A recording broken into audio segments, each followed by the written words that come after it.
get into the stage. My name is Martin. I'll be chair for the round. Panelists, could you please introduce yourself in the order you appear on top? Hi, hello, I'm Carlos Manuel Eusoya. I'll be your panel for this round. Hi everyone, my name is Xandy. I'll be your panel. Congratulations on making this far. Thank you very much. A few rules before we start. Please keep your timer on your side. I'll also keep a timer here. And I'll let you know when time is up. I won't be able to put in timestamps. If any of the panelists can do that, that's fine. But if you can't, no stress. Please also make sure you ask and take POIs. Make sure you do that within the allowed time. And let's have fun and have an enjoyable debate. Motion reads, this house would mandate a retirement age in politics. Wait, let me make sure it's the exact wording.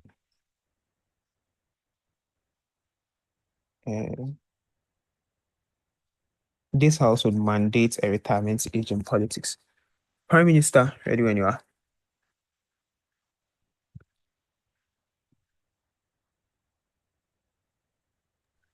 Hi, can I check if I'm visible and audible? Yes, you are. Okay, fantastic, thank you.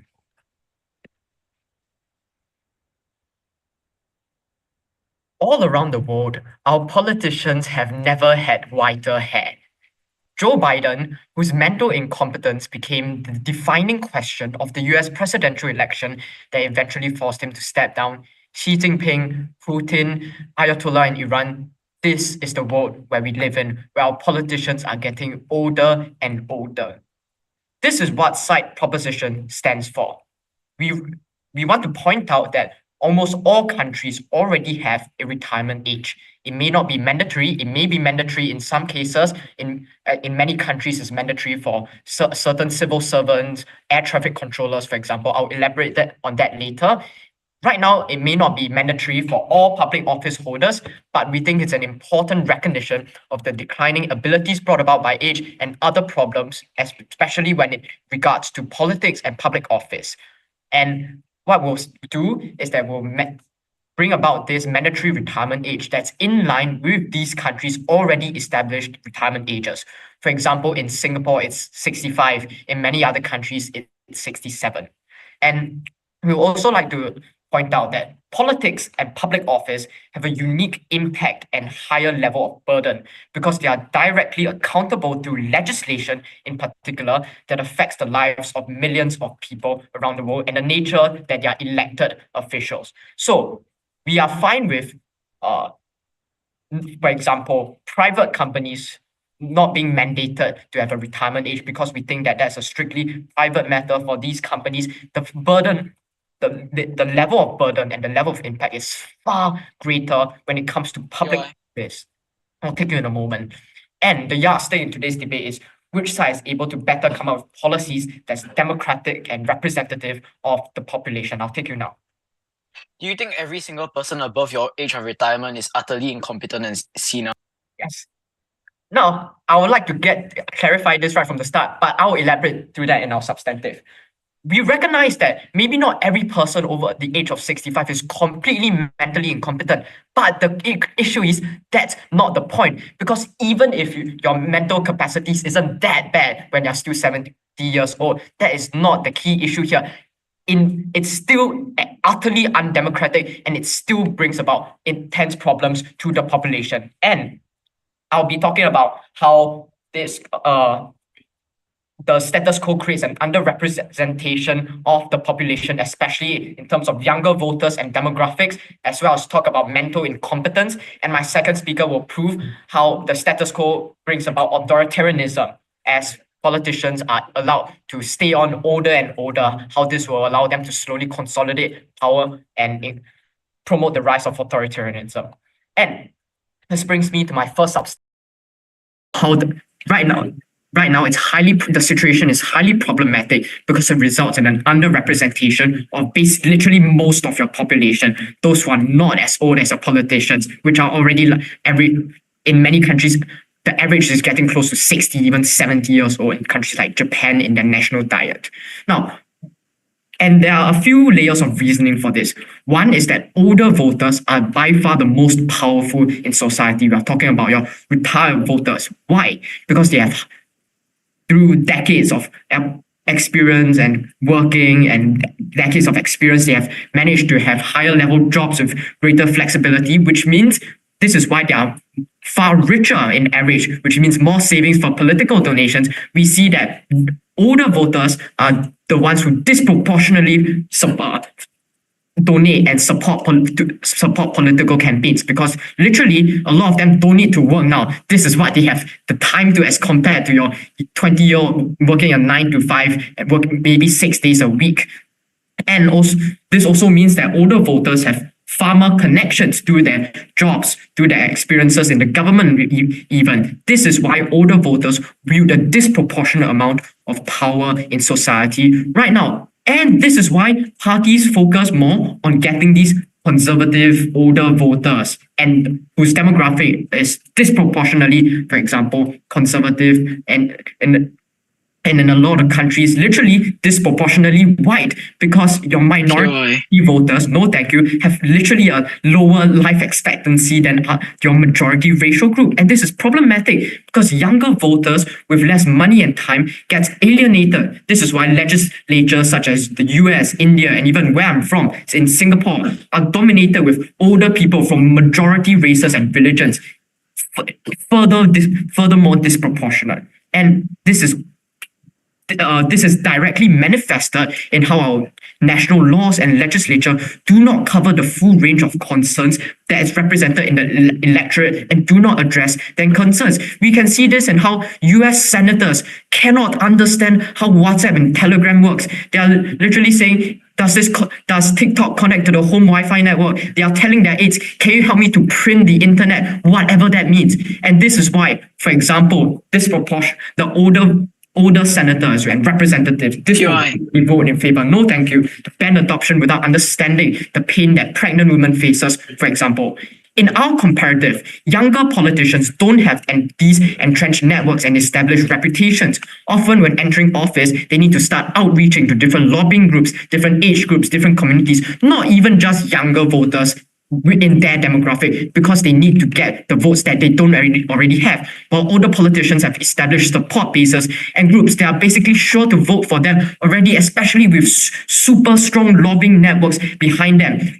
And this explains why they are far less likely to outreach and hear different views. Their social media campaigns lackluster and run by their one social media intern, which means therefore, while younger voters are still likely to take in the considerations across the electorate, including the older generation, old leaders aren't likely to listen to the needs of younger voters and demographics. This is why politicians in the EU are far more likely to be climate change deniers when they are older, and their thinking is literally still based on that in the past. They are vehemently citing and defending papers from the 1950s that supposedly prove climate change isn't real. And this not only directly leads to poor legislation and undemocratic underrepresentation of vulnerable groups in society, it also leads in declining trust in the political system. For example, in the US, where the people do not have trust in their lawmakers.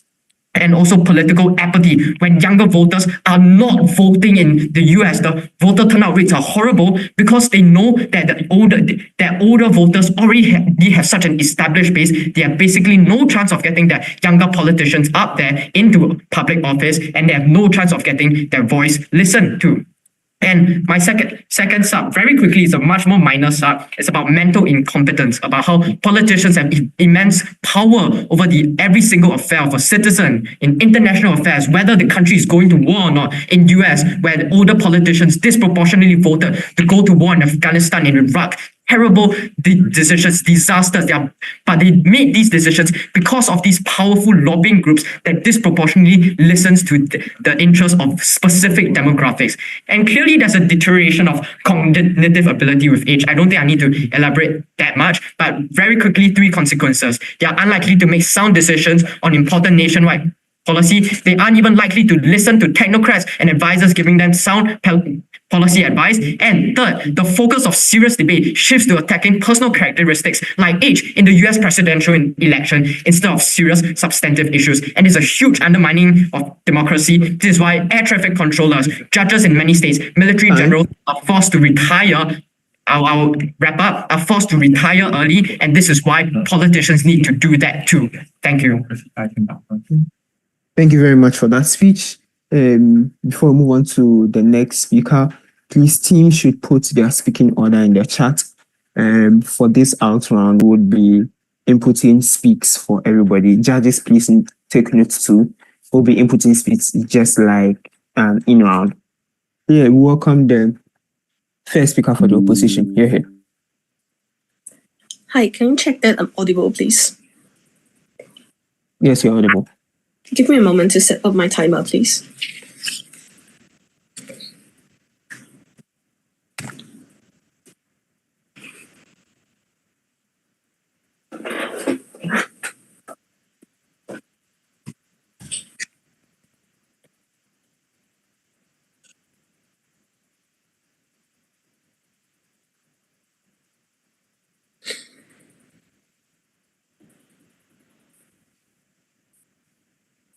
Biden was pressurized by his very own Democratic Party to step aside running for the presidential election in 2024. Xi Jinping and Putin are not even operating in democracies which the motions concern. Proposition's very own examples prove that why their case fails. Before I move on to my setup and substantive materials, a few points of rebuttals for the House. One, proposition comes up and tell you how older voters will support political campaigns based on this concept of age, or how they're like lobbyists supporting long-standing politicians. I just want to point out that it is not true, because older voters any voter will be voting based on the values that align with them, based on the parties, based on the ideologies and the policies that they push for.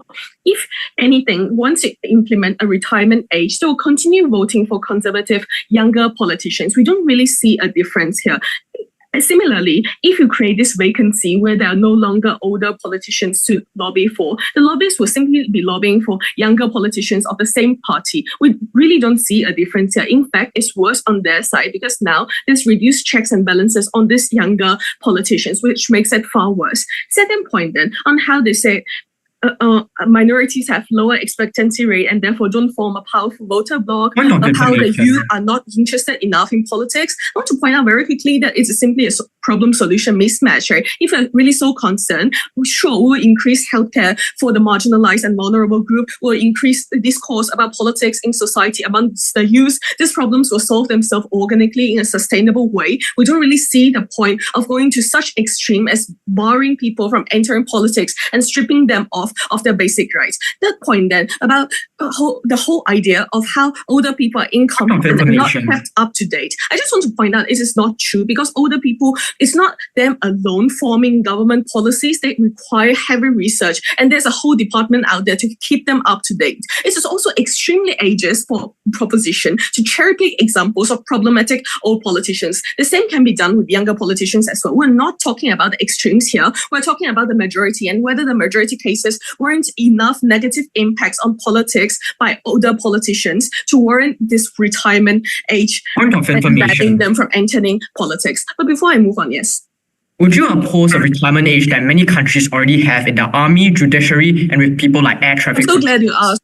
I'm going to answer this in my case setup. Moving on to my case setup on what situations in status quo there are that have retirement in the first place, which directly answers your POI. We see that it is only applicable in two scenarios. One, when your age causes harm for yourself and third party involved. This includes from day-to-day examples like taxi drivers, as they become less mobile when they grow older and may suffer from diseases like cataract that impairs their driving abilities, to civil servants, like you said, in the military, right? Because their actions can cause the detriments in their physical ability brought by age can cause a harm to themselves, the safety of themselves, and third party and the public involved, right? The second condition is that it has to relate to physical ability deteriorating, which means that even currently for white-collar jobs, we see after retirement age, it is not really mandatory that they can never enter employment again. There's still re-employment age, which means that the mental ability of these people was never a factor in play. There have never been a precedent in society to judge people's mental ability simply because it is almost impossible to judge whether a person is competent mentally or not if they are still declared as normal person, ordinary person without mental illnesses, right? I also want to characterize really quickly politics in status quo. We see that now society is becoming more liberal with globalization and the rise of different movements like the feminist movement or BLM movement. The general public cares more about liberal ideas in general, and they will be pushing for it. And they will be caring for humanitarian issues like, for example, minorities, for example, racism or climate change, for instance. And because they care so much about these issues, government have to bend to the people's will, because the whole idea of countries involved in today's motions are democracies. Only democracies can be involved for this motion to even stand in the first place. And because they are democracies, what we gradually see will be largely liberal government either way. If proposition wants to argue that people will vote for conservative politicians in conservative countries, we think that sure, it is okay, it is their will. We're okay with a slight trade-off, but for majority cases, it will be liberal government.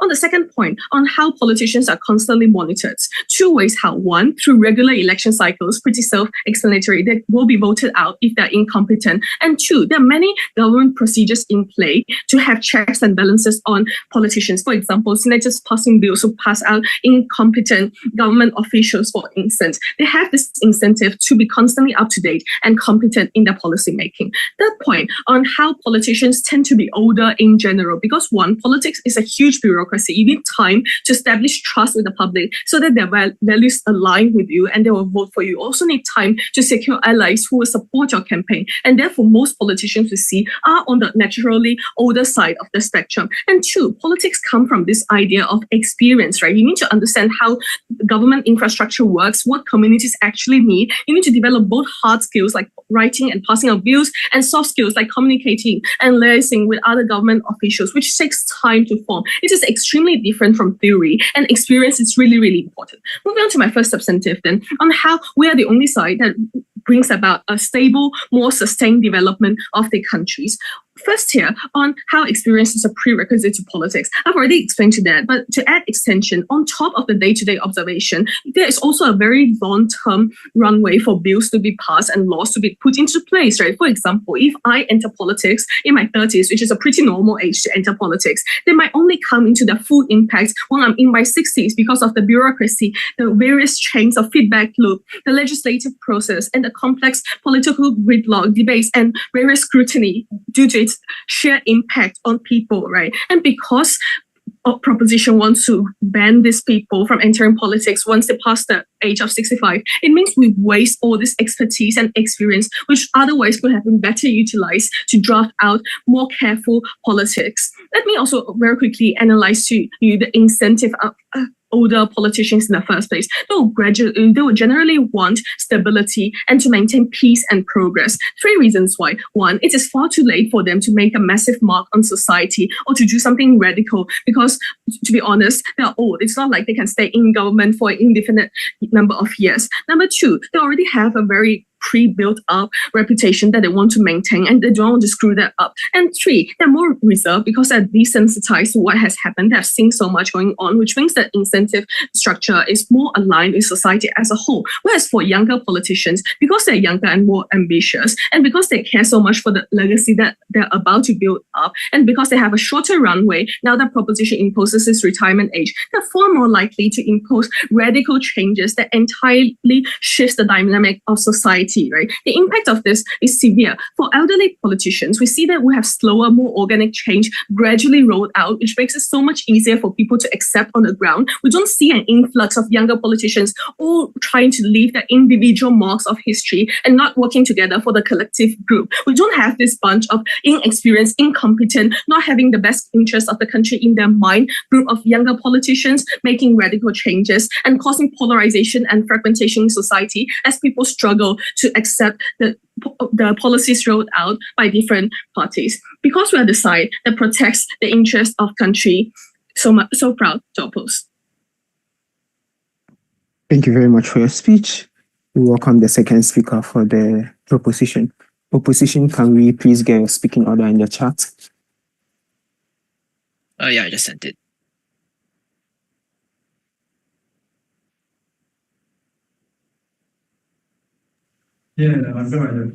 Hi, good afternoon. Can I check that I'm both visible and audible? Yes, you are. All right, great. Give me a second to set up my timeout. Okay.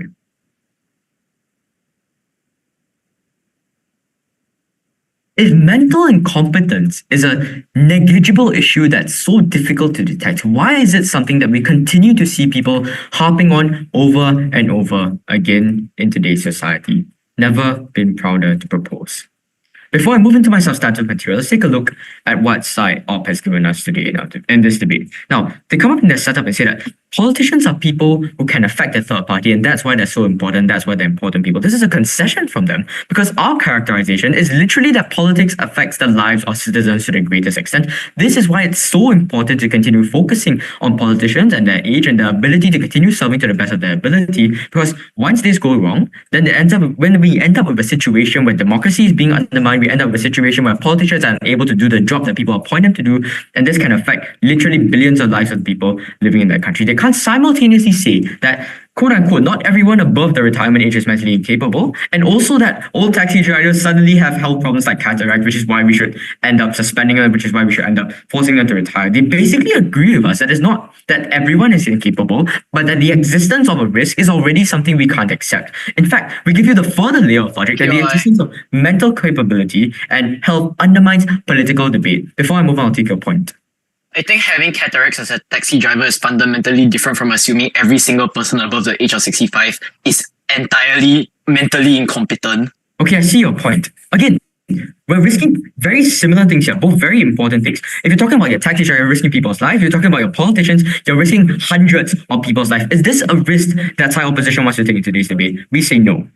Now, when they were rebutting the first substantive, they come up and say that older voters vote based on values and ideologies that they value. Now, this isn't always true. We look at things like long-term party voting, right? It looks like voting for the same trend because they're used to. It looks like a family in Texas, for example, voting red because that's what they've done for generations and generations. It looks like it looks like an issue that isn't based on the ideology, but rather what issues you're concerned with. Conservative people can still only care about issues for older people, but if you are someone who values what the conservatives are saying, if you are someone who values conservative policies, then you're still going to vote along conservative lines. This doesn't stand, and I'll be taking you on this clash as well. Now, they accuse us of cherry-picking examples of problematic older politicians. Are you denying that things like mental decline exist in the first place? Now, on our side, we say that even if there is a risk, even if there is a credible risk that people above 70 are going to have issues like this, then it's already problematic for them to stay on. It isn't something that we're willing to risk. In addition to all the other points that we brought up with regards to how not having this early retirement is even more problematic on their side. Now, we're rebutting our second sub. They say that mental decline is harder to detect,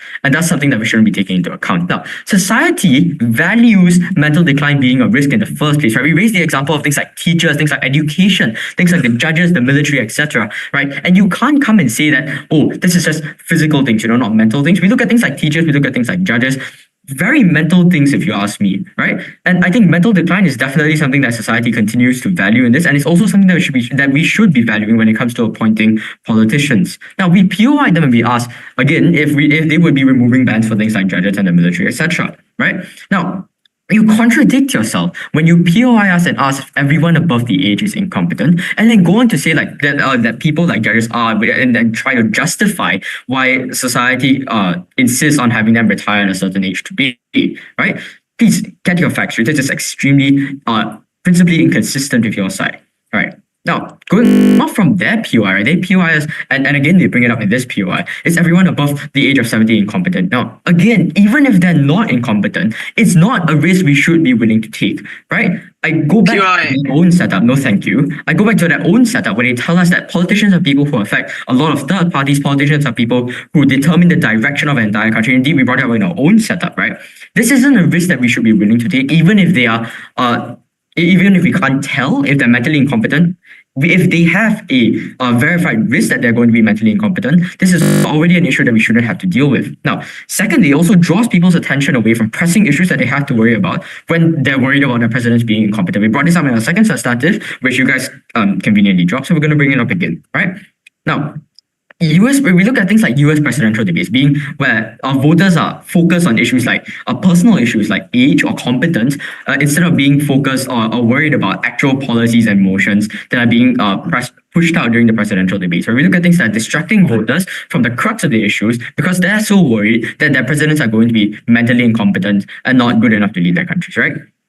And now, we look at that only substantive which they gave us, and they come up and say that they have more sustained development for the country with longer runways for things to be implemented. Now, firstly, longer runways are implemented through term limits, not about the age of politicians, because they don't always handle the same issue throughout their entire career, nor do they always have a long term when they are old. Now, even in our worst case scenario, that in fact politicians do have, older politicians do have a longer runway. We think we should not give politicians their entire life to enact solutions because we don't want politics to be stagnant and rather want fresh perspectives and representations of all age groups. If you want to give politicians a runway, it can be concluded that you don't want term limits of voting at all, since one politician should be in office their entire life according to you guys. And now this segues me quite nicely to my substantive regarding how allowing older leaders to stay on allows them to take on far more drastic measures to keep themselves in power, right? Why is this so? Now, we've already established that older politicians have, firstly, entrenched avenues of support they've built over the years, right? This looks like party backing, this looks like voter backing, this looks like sponsors, right? They have solid funding and political allies, and they occupy the top positions in political parties, like I mentioned in my first substantive. And this puts them quite decisively in a position to be able to undermine democracies and impose drastic measures to keep themselves in power. This looks like things like removing term limits, right? Now, having entrenched many avenues of support, older politicians are far less incentivized to reach out to various communities, right? They don't need to implement policies that are actually going to cater to the majority of the population in the first place if they know that they're going to get voted in anyway, right? This leads to a disconnect between them and the rest of the communities, like my first speaker mentioned, and also leaves them with two primary options. The first being only focusing on implementing policies that cater to the old. Again, my first substantive. Secondly, only focusing on implementing self-serving policies. And they're then able to get away with this because of the backing they built up over the years, right? This looks like stuff like Trump being able to convince the entire Republican bench that Jan 6 wasn't his fault, right?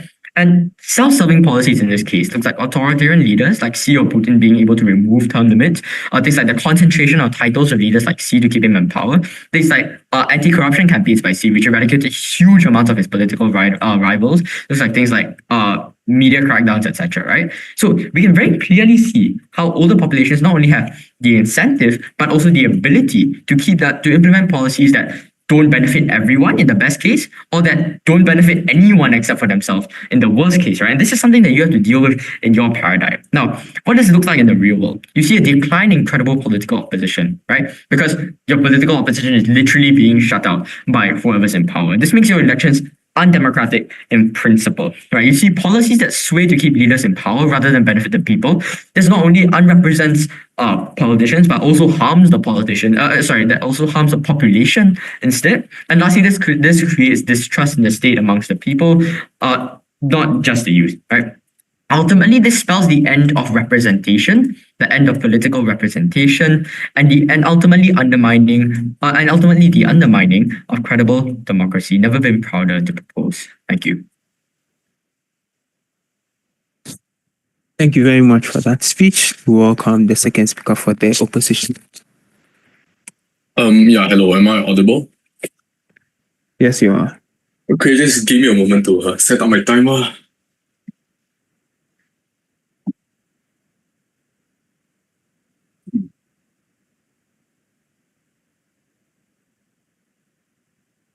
Okay, I'll be starting my speech in 3, 2, 1. Showman, assert, and being ageist. These are the three things that side proposition us, and that is why they lose this debate. Two questions for the House today. Number one, on who better protects the principles of democracy, and number two, on who has better utilitarian outcomes for society. But before I get onto that, just some rebuttals for the House. They come up here and they tell us that a taxi driver's job is equivalent to a politician on the basis that both can do third-party harm. right?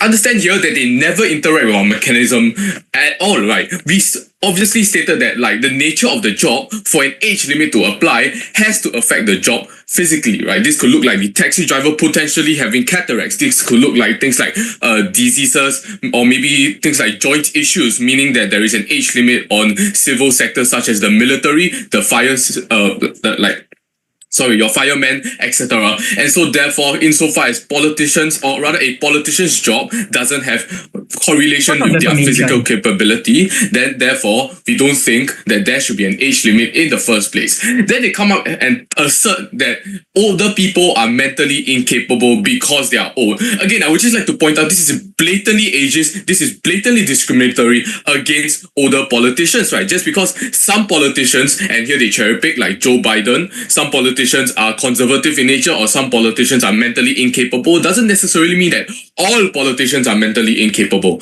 Okay, then they come up with the talk to us about even if these people aren't mentally incapable, the risk of them being mentally incapable is really, really high, right? Things like corruption, things like the entrenchment of power is really, really high. And so therefore we don't want to take this risk because it kills democracy. Again, people aren't like idiots, right? In status quo, understand that people can self-select, people can vote, people can do things like say, hey, we want you out of power, we want you out of office because we see that you are mentally incapable, we see that you are corrupt in nature, right?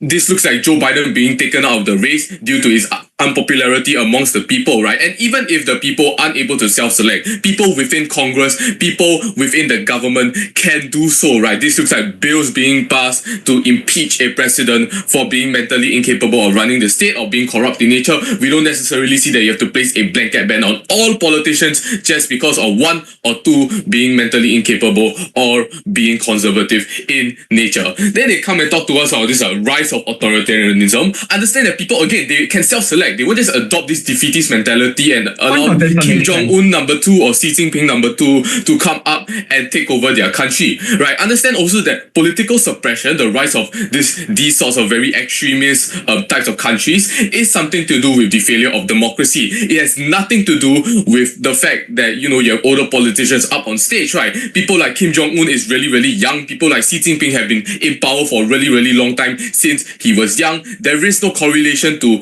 older individuals whatsoever. As such, we see that this point doesn't stand at all. Right. Okay. Then lastly, on the point on drastic measures to keep themselves in power, like lobbying, like, being rich, understand that this issue is inherent to politics. It isn't inherent to things like the older people, right? The fact that you need to have money to fund your rallies, the fact that you need to rise the social hierarchy, rise the societal ladder, gain their reputation is something that is inherent to politics, and it isn't something that is inherent to older individuals. Only young individuals who wish to enter politics also need to do the same thing. And so therefore we see a problem-solution mismatch because young, rich white men can also lobby, again, not mutually exclusive to older individuals. As such, their policy is already unacceptable and they already lose this debate. But then on to my substantive, which is why this policy is an affront to democracy. But before I get onto that, I'll take a point.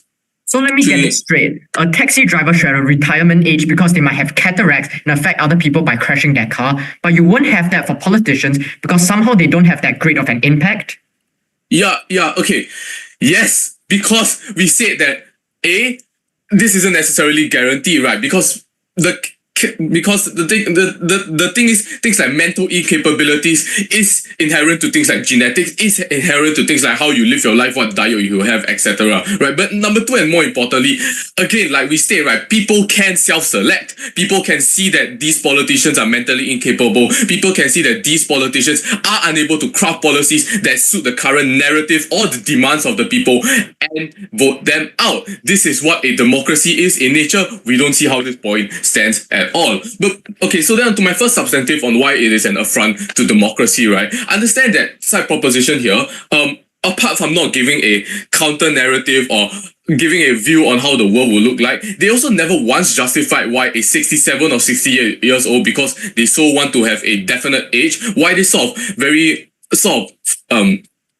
number, and they never justify what the difference is between the mental capabilities of like a 67 years old vis-a-vis like a 65 or 66 year old, at that critical point, you have so many people suddenly become mentally incapable. You have suddenly so many individuals becoming corrupt. You have suddenly so many individuals doing things like lobbying and participating in corruption. Insofar as they don't actually prove this burden, they already lose this debate. So then onto my substantive, which is why it is an affront to democracy. Understand that the right to participate in the democratic process obviously is the right of a citizen, right? Because democracy in nature, the basis or rather the fundamental principles are that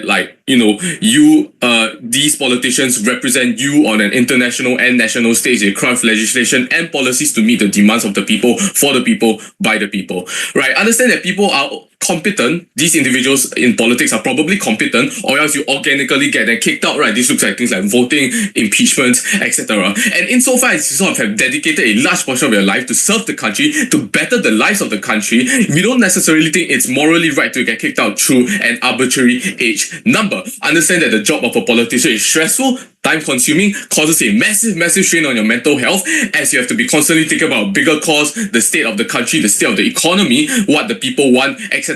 And so therefore, you have served the country, we don't think you should get kicked out through an arbitrary age. Understand also then, to politically represent yourself is the right you and every individual group has, right? Insofar as you're a citizen of the country, then probably yes, under a democracy, you have the right to be represented by your figureheads. And insofar as they principally justify a large portion of individuals being excluded from democracy, the reasoning behind that is for utilitarian maximization.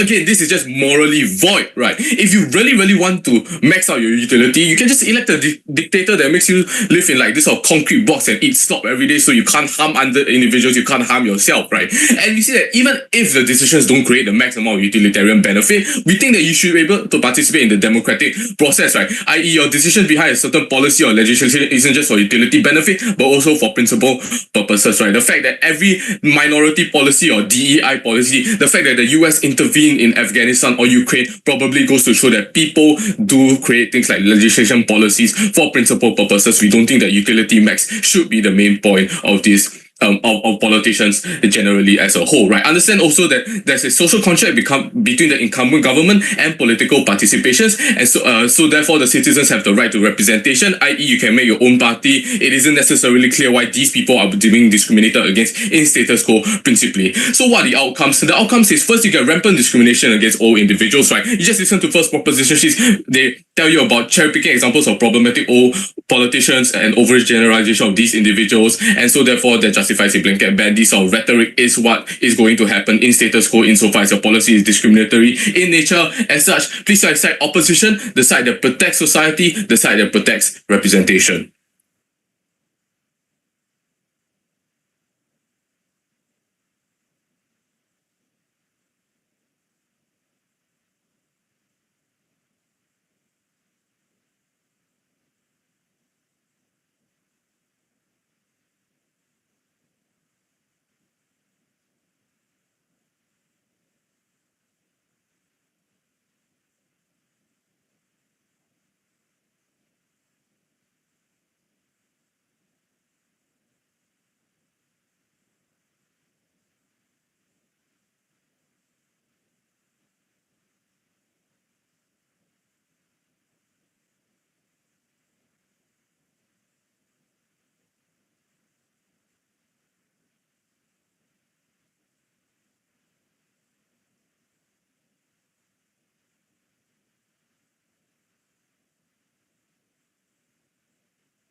Sorry, could we check if we should move on to third prop?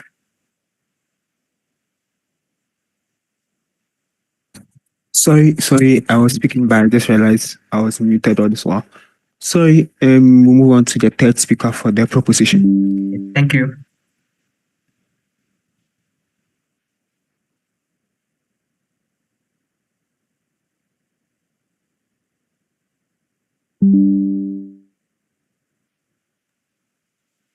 Good afternoon. Am I visible and audible? Yes, you are. Thank you. Verbal POIs, yeah.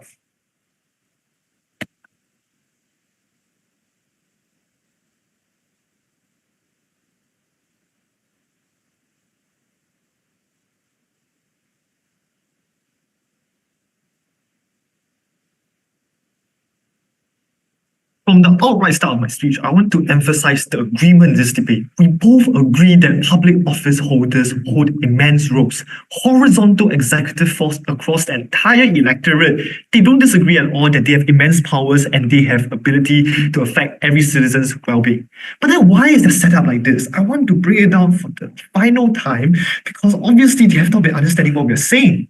They agree that for a retirement age to exist, there needs to be third-party harm, which is the first criteria that they give, and then they say we strawman that.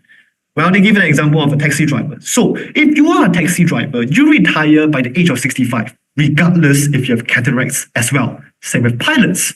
Well, guess what? Because there's medically and objectively higher risk of developing illness. Of course, it isn't guaranteed. I'll emphasize this one more time. It isn't guaranteed that taxi drivers get cataracts, but they still retire because they might kill the passenger behind the back if once they get a higher risk of developing cataracts.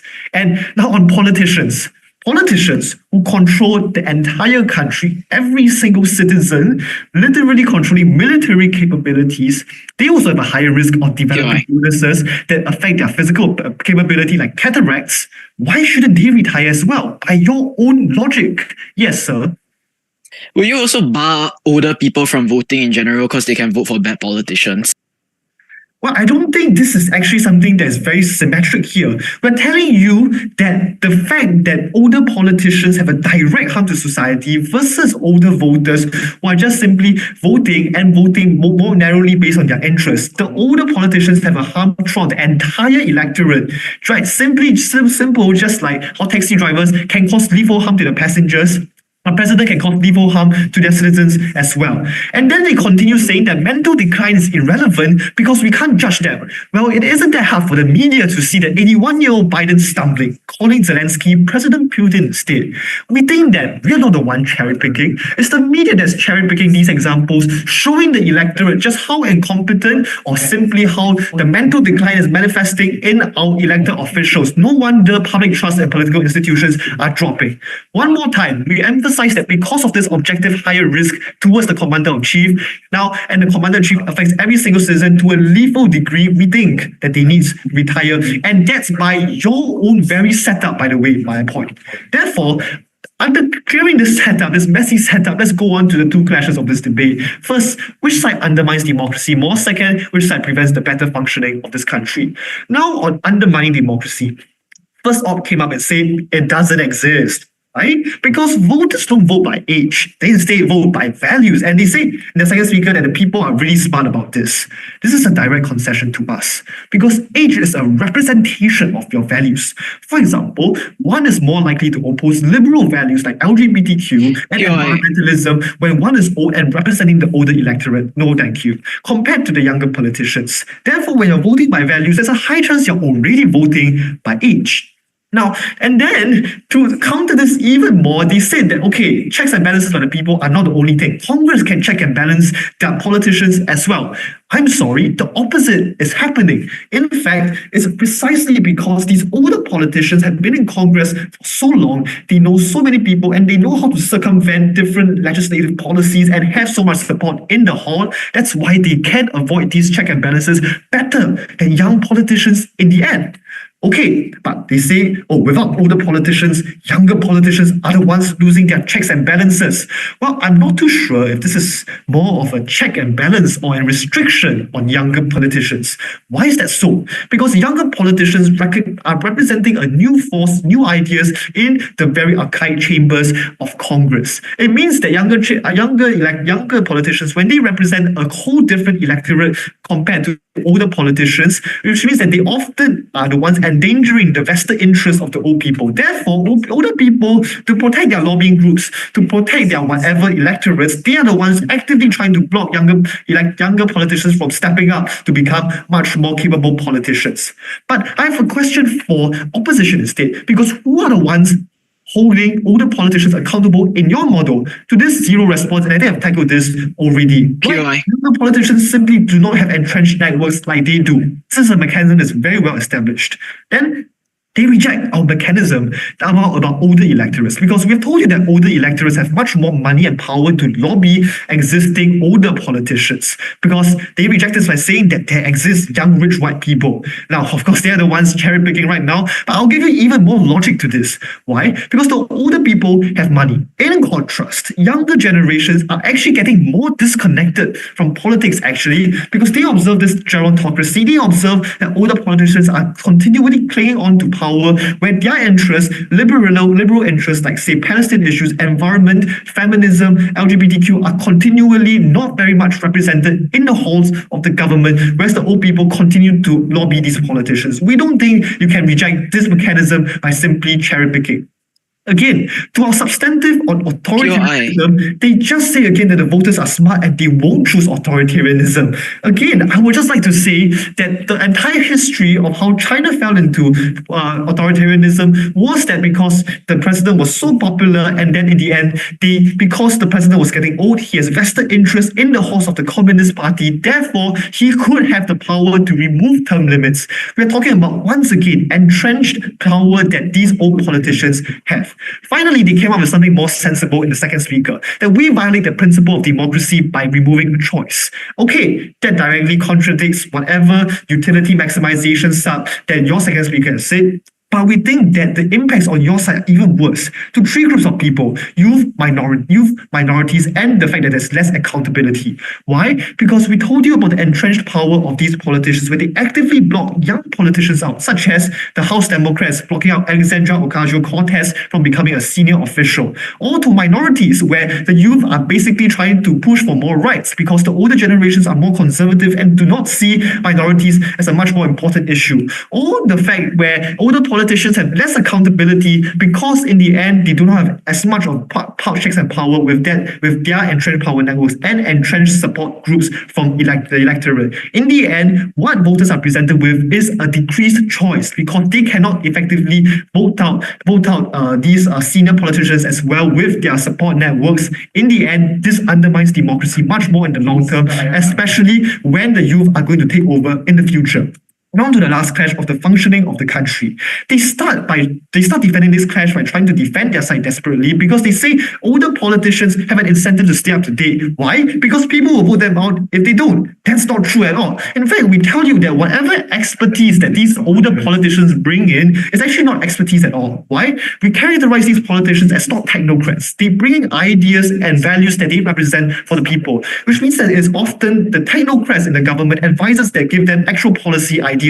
And as older people, they're not bringing this expertise. Rather, they are much more likely to reject and use their own expertise as an excuse to push their own interests. For example, Recep Tayyip Erdogan of Turkey pushes unorthodox monetary policy that eventually crashed his own economy. How old was he? 70 years old. Therefore, older politicians do not have more expertise, and whatever utility maximization that you have your side does not work as well. It's probably going to be much more worse. Winning these two clashes, we don't undermine democracy. Thank you. Thank you very much for that speech. We welcome the third speaker for the opposition. Hi, am I audible? Yes, you're audible. Okay, great. I do not have a camera, so I unfortunately cannot turn it on. Okay, give me a moment to drink some water.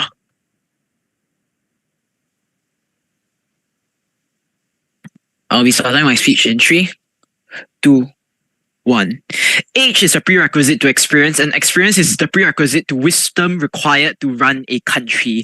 Very proud to oppose. We tell you one simple fundamental thing on side opposition, that you should not fundamentally have the right to take away a group of people's ability to politically represent themselves simply because of the fact that you don't believe or you think that there's some risk of them being incapable. We tell you that they just completely blatantly ageist on side proposition, and that they fundamentally misunderstand the nuances and the functionings of politics. There are 3 clashes for the House today. First, competence. Second, incentive. And third, on this idea of principles. First, on this idea of competence. What do they tell us regarding competence? They basically make one fundamental claim throughout the entirety of today's debate, which is that people who are old are basically cognitively disabled. Like they are senile and they are unable to legitimately make decisions for themselves. First of all, again, not necessarily true. They concede this, right? They explain to us that it's not the case that every single person is necessarily cognitively unable to make decisions, but that maybe some people are. We tell you that some people being having cognitive disability or being unable to legitimately or being senile and whatnot and being unable to legitimately function doesn't mean that you can vote destroy an entire group of individuals' ability to participate in a political institution, right? That's just not a fundamental justification for excluding a portion of people from participating in political functionings. But if they are competent, they will just simply be voted out organically, right? We've already explained to you and mechanized to you why exactly it's likely that people are it's very easily detectable. Their own examples work against them. Yeah, when you see Biden, being obviously senile, it's very easy for the public to detect and understand that that person is incompetent, and therefore then they will be organically removed from office if it's the case that they are incompetent. So we tell you very, very simply put that the people that they are actually going to be affecting in today's debate are the people who are competent and over the age of retirement, since the people who are incompetent will be, organically voted out. The next attack they give us regarding competence is to say that it's not principally consistent with the current way the age of retirement works. And then they give two examples here. First of a taxi driver, second of this idea of a judge, right? So what do they fundamentally misunderstand our point. There are three main points of response for this. First of all, regarding taxi drivers and stuff like air traffic control people, those things are physical things that will inevitably happen to you, and that's not only just a really high likelihood of it happening, but that physically speaking, your physical body deteriorates significantly faster than your mind, and therefore then there's a significantly higher risk. But second of all, they misunderstand the fact that there is a special relationship that exists specifically with politics, right? Because of the fact that each individual citizen has a right to participate in the process of democracy, we tell you that even if you are old and even if there's a chance for you to be incompetent, you still have a right to participate in it. I like to compare this very, very simply to voting, right? I POI earlier and asked them a very simple question. Would you also bar voters from voting problematic politicians in? To which they say, oh no, because voters don't cause third party harm. Well, obviously you do. If you vote for a bad politician as a elderly individual who doesn't understand politics, for example, because according to them you're incompetent, then you will create third party harm for individuals involved in any situation. So the point here is simple. Insofar as we allow any group of individuals to participate in the systems of democracy, you should also have a right to politically represent yourself by participating in politics directly. We tell you that very simply put, if they want to stand for this idea that people above the age of 65 shouldn't be able to participate in politics, they should also bar everybody above the age of 65 from voting as a whole. Before I continue, POI. 3, 2, 1. Information. Okay. Why does Singapore have a mandatory retirement age for teachers? So I just explained to you why exactly politics has a special relationship. I just explained to you literally why exactly that's the case. But thirdly, again, note 90% of the situations in which you actually have a mandatory retirement age are going to be blue collar jobs. So we tell you that this isn't exactly the case. So we tell you regarding competence, most people being voted in and most people this policy legitimately affects will be competent individuals, since incompetent people will just simply be filtered out by the natural process of democracy. So therefore, we take this question on competence and we've proven to you that a large portion of people within this motion are going to be competent. Secondly, on incentive, they give us a lot on incentive that doesn't really make sense. The first thing they tell us is this idea that there's a pre-established older voter base which will just basically lobby and support conservative politicians. Understand this argument is symmetric. If there's going to be an older voter base with a large amount of power, they can simply just vote an ultra-conservative young politician in on your side of the house anyway. So we don't understand why exactly this argument is something which specifically applies to our side of the house. No elaboration on that. But the next thing they tell us, and this is really interesting, is they claim that older politicians cannot be voted out, and therefore then that they are going to be self-serving. Three main points of content. Three main points. First, they obviously can't just neglect the process of democracy, right? Even if you have pre-established funding channels, you still need to go through the process of being elected into office. You obviously can't just create an entirely authoritarian system in a liberal-leaning country, because then you'll just be voted out by everybody who's participating in voting.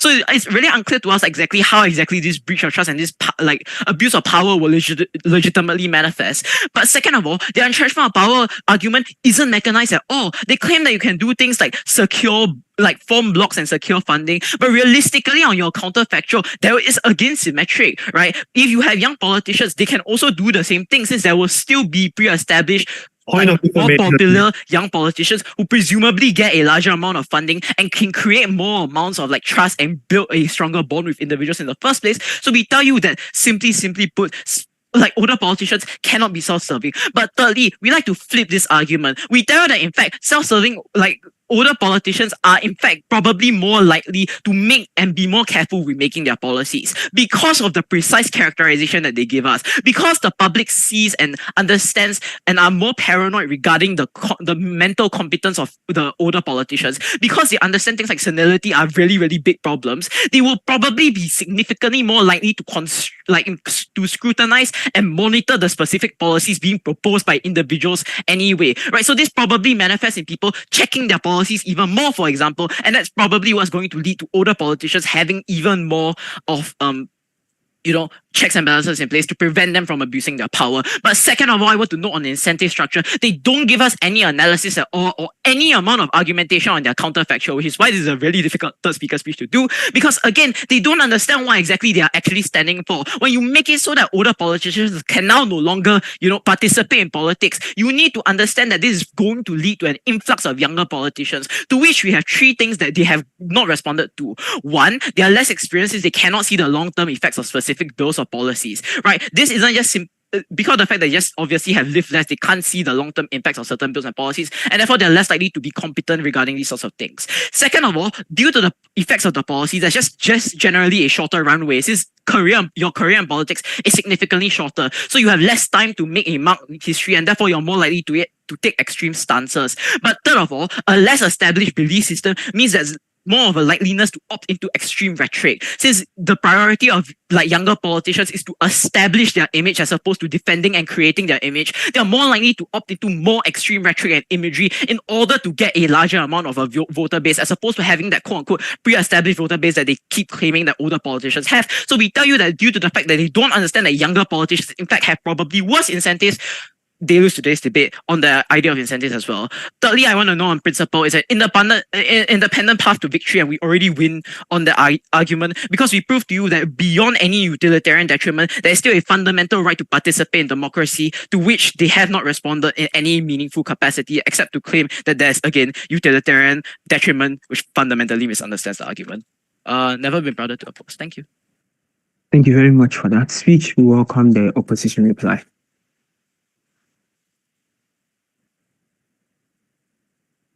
Am I audible? Yes, you're audible. Okay.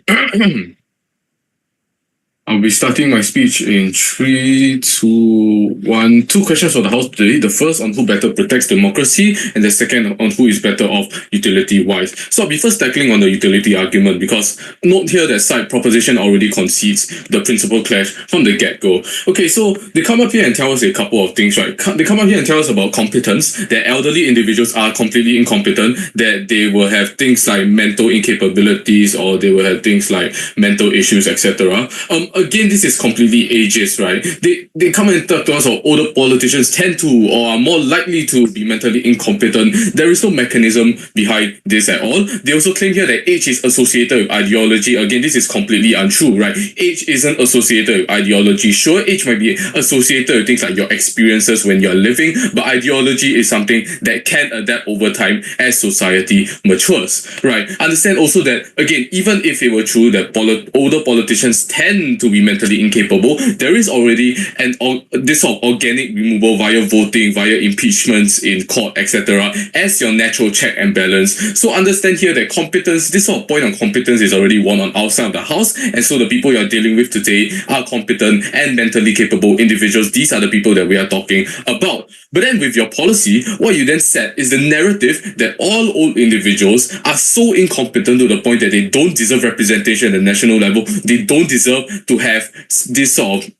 representation, and so therefore what you then get is ageism and rampant discrimination. So in terms of competence, we think that you not only are worse, we think that you not only don't improve, but you also are worse off in terms of setting this narrative via your discriminatory policy. But then onto then incentive, right? Understand that they come up here and they claim that, oh, we have zero checks and balances on our side, right? Again, like I've stated earlier, right, the fundamental aspect or the fundamental principle and basis of democracy is that the people is the check and balance to things like corruption, unpopular politicians, authoritarianism, etc., then they come up here and claim that people won't care about social justice movements or your rights because of the fact that older people are politicians. Again, you are talking about people that have their very character and morals being attacked by these sorts of injustices towards minorities, right? Understand also that the what we are debating in is your Western liberal democracy. So things like BLM, Me Too, feminist movement did exist even when you have older politicians up there at the national level.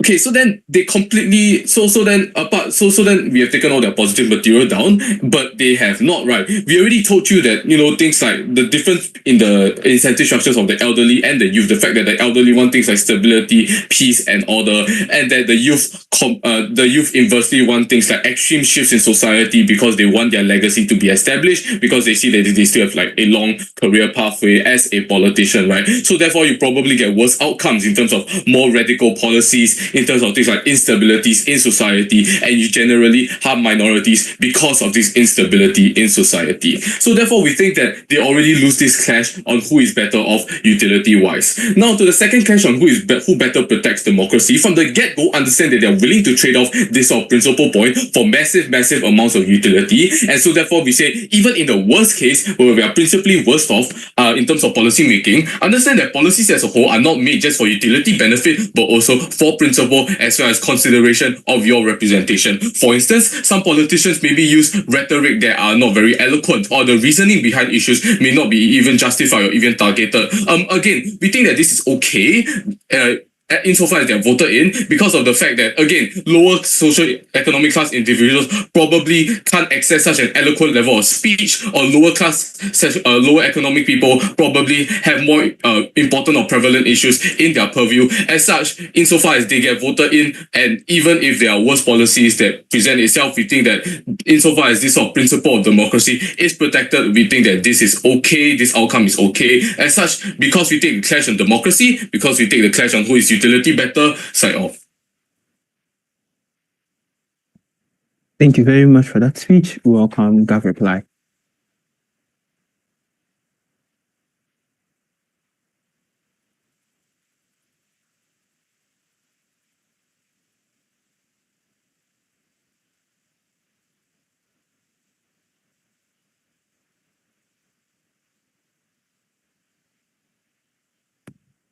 Government's reply. Right, can I check if I am visible and audible? Yes, you are. Okay, great, thank you. Strawman assert this. Sorry? There was a little echo. Oh, is this better now? Yeah, it's better. Great. Okay, I'll just start again. Strawman assert, they say, proposition wants a utilitarian state, so they should just have a dictator who makes people live in cardboard boxes. And I think he didn't finish that sentence because he started to realize how ironic that was. Two things we agree with. One, that public office holders hold immense power and influence, in fact, the most power over others in society. And two, we should have hard limits like retirement ages for people who build power that could harm themselves and third parties. That's the whole taxi driver fiasco. So their strategy comes in them trying to claim all the benefits because they concede they still want retirement, mandatory retirement for military generals, judges in many jurisdictions, air traffic controllers, etc. that we've told them. Sneaky strategy. Too bad it's contradictory if, as they themselves say as part of the setup, that they are fine with taxi drivers having mandatory retirement, then all the more politicians should. Because when your principle is that it starts becoming dangerous when people wield so much power and can affect others so directly, when you start taking up risks, for example, taxi drivers developing cataracts, all the more for politics. And the overarching clash in today's debate is how this affects democracy, but I will be answering some smaller clashes along the way. One, they say that it's undemocratic to be making broad generalizations and assumptions because apparently we are assuming that everyone above 65 is mentally incompetent and it's impossible to judge whether a person is mentally sound or not. And a few responses to this, right? What this is undemocratic because this directly harms young voters and demographics who are underrepresented disproportionately in your society. Their mechanism is we will have self-selection through voting and impeachment, and that any other problems is the failure of democracy. Well, guess what? Guess why is one of the reasons democracy fails, which is our whole push? Because you have old politicians staying on for decades, effectively creating political dynasties. One more time. Old people tend to vote for people they already know, the older politicians. Ob is completely right in saying that these people vote by values. So, of course, they vote for disproportionately conservative values espoused by older candidates. And furthermore, voters follow trends of what they always vote for. And in the end, these old voters also have more influence, time and money to influence these elections, especially when we've given you all these structural reasoning of the billions of dollars flowing into them through lobbying groups. No response on their side. Our whole point is that these checks and balances of self-selection fails, because how voters would just vote along with their history of voting as well as vote for the politician just because they know him. This is a debate about how older politicians inflexibly prioritize a certain set of issues that the majority of the population don't care about, or in fact could even be harmful to them.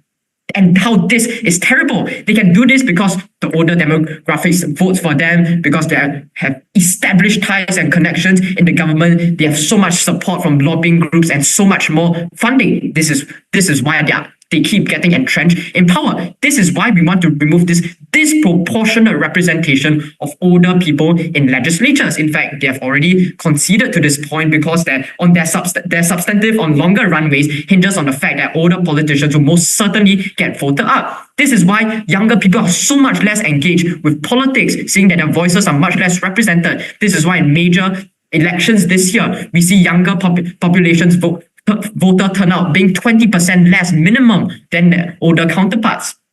And this is also why older politicians voted to go to war in Iraq and Afghanistan, a totally unpopular decision in the country, especially amongst younger people who are the ones going to fight. But they still were able to do it because of all the support from these entrenched systems that they are able to get. And older voters, I will say again, is still protected because of pressure from voters. Like what they said, younger politicians are also capable of being concerned about these issues. The difference they make is that they need to build up this widespread and diverse support. They need to be flexible. They cannot rely on any sort of entrenched support. This is why they are systemically more likely to represent the population democratically, in a far more representative way that protects democracy. That's why this motion must and will stand. Thank you. Thank you very much for that speech. Thank everyone for that amazing debate. We'll get to know of the results before, like at announcement. So all debaters